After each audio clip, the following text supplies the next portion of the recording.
Hello guys, so for today's video, we were gonna cook ang bulldog noodles. Kaya naman nga ni dalawang flavor ang binili ko, carbonara flavor and the cheese flavor. Lagi kasing dumadaan sa FYP ko sa TikTok kung hindi na to nakakatuwa. Sobrang nakakaano na talaga to. Nag-curious na ako sa magiging lasa nito. Ate ko, porte ko. Ay, napaka-okay ng ate ko na to. So, magluluto na nga tayo. Siyempre, magpapainit tayo ng mainit na tubig. Alam na naman malamig na tubig. Iniinis ang ate ko na to. Ay, malamang ate ko, ilalagay na natin ang noodles after 5 minutes. Mapakulo ang ating tubig. So, after maluto ng noodles, magsasalang ulit tayo para isalang na ang creamer at ang gatas. At siyempre, hindi mawawala ang mga seasoning ng noodles. Ano kate? Ate ko.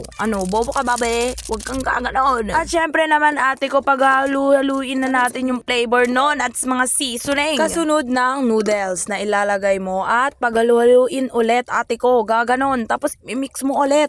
Okay, gaganon yun ate. Paghaluin mo lang ate ko hanggat sa feel mo na naluto na talaga ang iyong niluluto. Siyempre, ganun talaga yun. Tapos ilagay nyo na yung Eden cheese. And shala, tapos nang lutuin ng ate ko na to. Sobrang sarap. Ay, sobrang sikip. Sobrang sarap talaga ate ko. So ayan, tapos na nga ni. Sobra na nga natatakam ako dito dahil na-curious na ako sa magiging lasa nito. So for the taste test, for the go. Unang subo, sarap agad. Kaya naman, sobrang sarap ko talaga. Ay, grabe nga pala talaga ang lasa. Sobrang sarap. Pero, sobra din ang hanghang nito, be. Grabe ang pagka-OA ng babaeng ito. Kaya naman, binigyan ko na rin si mama kasi gusto niya din ng matikman. Uy, ang OA ng pagkasandok. Napakapanggap naman ng babae na to. At syempre, uulit ang ate ko na to kahit mahanghang. Sobrang anghang mote. Sobrang OA naman ang ate ko na to. Kala mo naman maganda siya. That's all for today's video. Thank you for watching. Bye!